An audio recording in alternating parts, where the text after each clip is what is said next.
उत्तानपाद और प्रियव्रत, 3 पुत्रियां हुई, और 3 जो पुत्रियां हुई हैं, आकुति, देवूति और प्रसूति। तीनों का विवाह, आकुति का विवाह महर्षि रुचि के साथ में हुआ है, देवूति का विवाह मुनि कर्दम के साथ में हुआ है, और प्रसूति का विवाह महाराज दक्ष के साथ में हुआ है। सुखदेव जी महाराज कहते हैं, कर्दम मुनि से जब कहा गया कि आप अपना विवाह कर लीजिए, तो पहले तो कर्दम मुनि ने भी मना कर दिया, मैं विवाह नहीं करूंगा। लेकिन फिर कहा नारायण भगवान ने, नहीं विवाह कर लो, सृष्टि को आगे बढ़ाओ। बोले ठीक है महाराज, अगर आप कहते हो तो मैं विवाह कर लूंगा, लेकिन एक कृपा करिए। बोले क्या? बोले कृपा करिए कि मुझे जो है मेरे लायक ही भेजना, जरा पत्नी होनी चाहिए, नारी नहीं होनी चाहिए। नारी और पत्नी क्या मतलब है?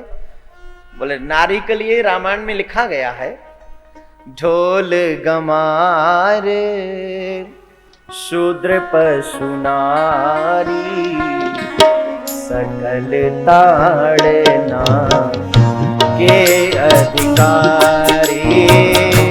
ढोल गमारे शूद्र पशु नारी, सकल ताड़ना के अधिकारी।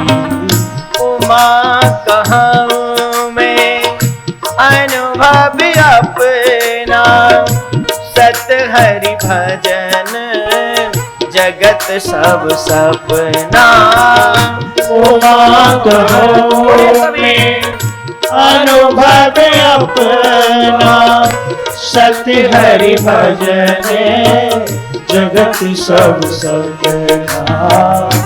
वही है वही जो राम रच राखा, वो करे तर्क बढ़ावई शाखा। वही है वही जो राम रच राखा, वो करे तर्क बढ़ावई शाखा।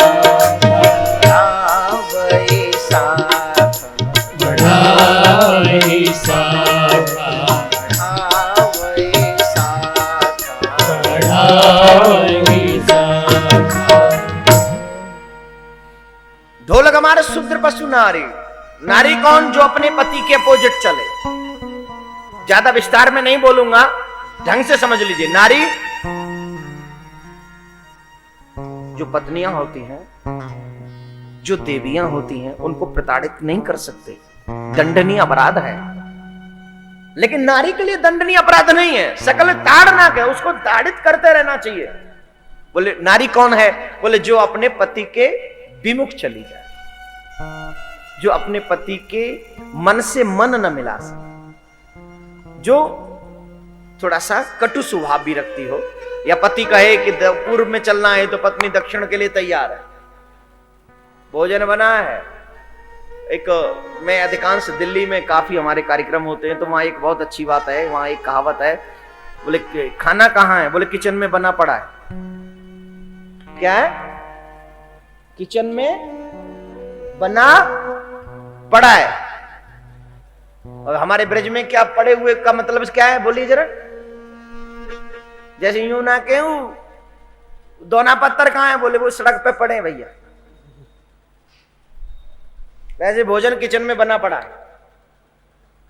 खैर दिल्ली वाले ये ना समझे कि मैं उनकी बुराई कर रहा हूं, बुराई नहीं, उनकी प्रशंसा कर रहा हूं। बोलो राधे राधे। राधे। जोर से बोलना पड़ेगा। राधे राधे। और आपको पता है बुराई तो मैं किसी की करता ही नहीं। क्यों करो किसी की बुराई? प्रशंसा करते रहना चाहिए। और आप प्रशंसनीय आप लोग वाकई। खैर मेरा मतलब है जो पत्नी कहलाने के लायक नहीं, जो अपने पति से हमेशा द्वेष मांगती हो। कई देवियों को तो देखा है कि पति दिख जाए तो उनकी भौएं तन जाती हैं। अरे बाबा नीचे रख, ठीक रहेगा।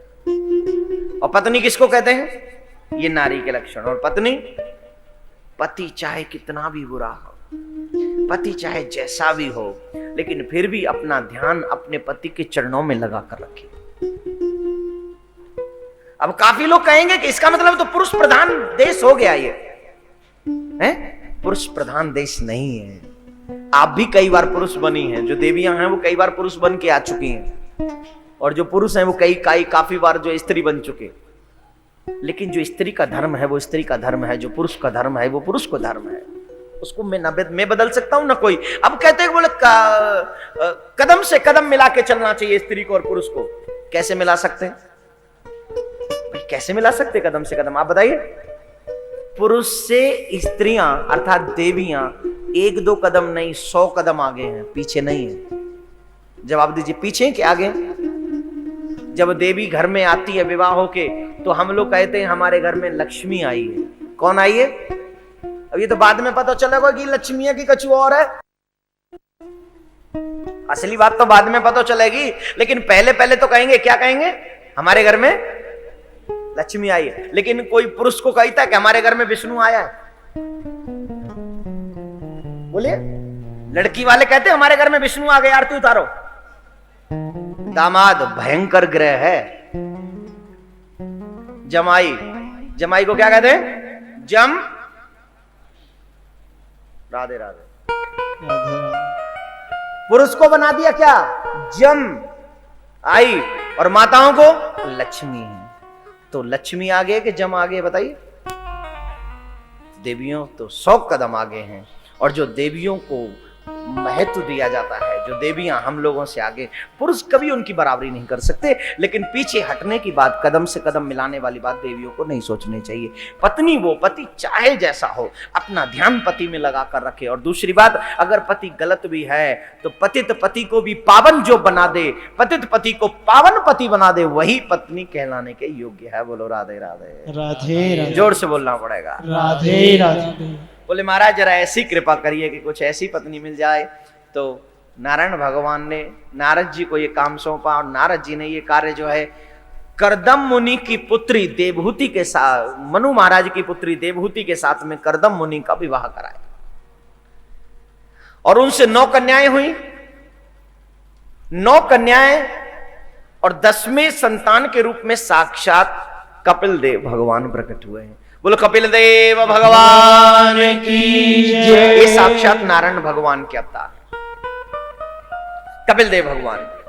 अब यहां पर कपिल देव जी ने अपनी मां के लिए अनंत बहुत ज्ञान उपदेश किया, भूगोल खगोल का भी वर्णन किया,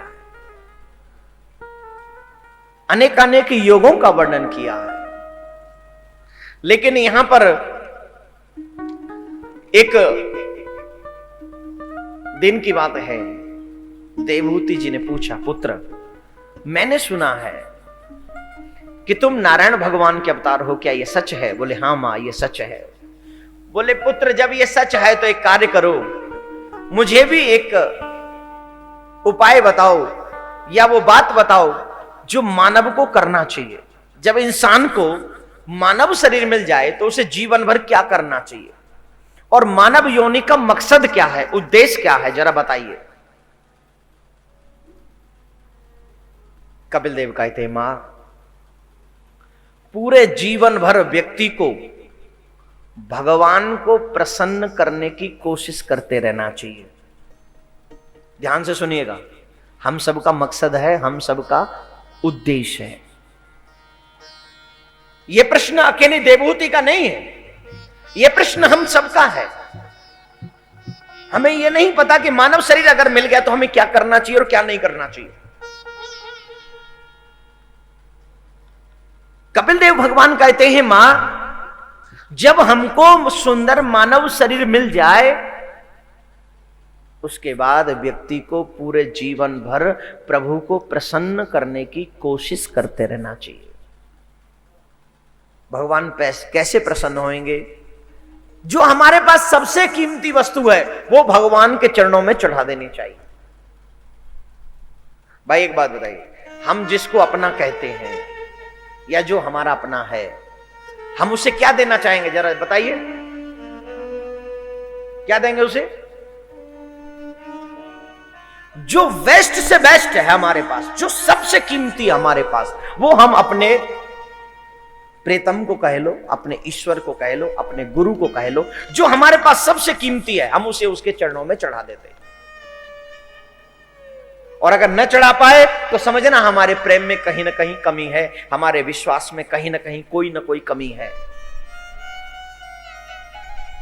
और जब चढ़ाने लायक हो जाएं तो समझना अब हमारी सेवा स्वीकार करने के योग्य हमें परमात्मा ने बना दिया है। बोलो राधे राधे। राधे राधे। जोर से बोलना पड़ेगा। राधे राधे। तो हमें हमारा मकसद नहीं पता, क्या करना चाहिए? तो हम लोगों को बता रहे हैं कपिल भगवान कि पूरे जीवन भर भगवान को प्रसन्न करने की कोशिश करते रहना चाहिए। बोले इसके बाद जीवन का उद्देश्य, बोले मोक्ष प्राप्ति।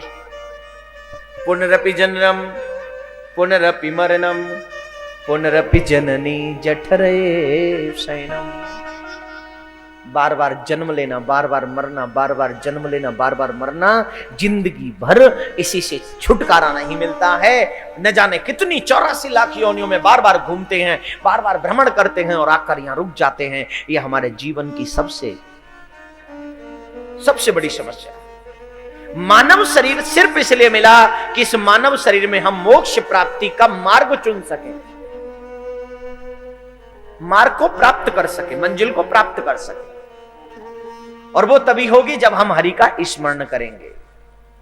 क्या करेंगे? हरि स्मरण करेंगे।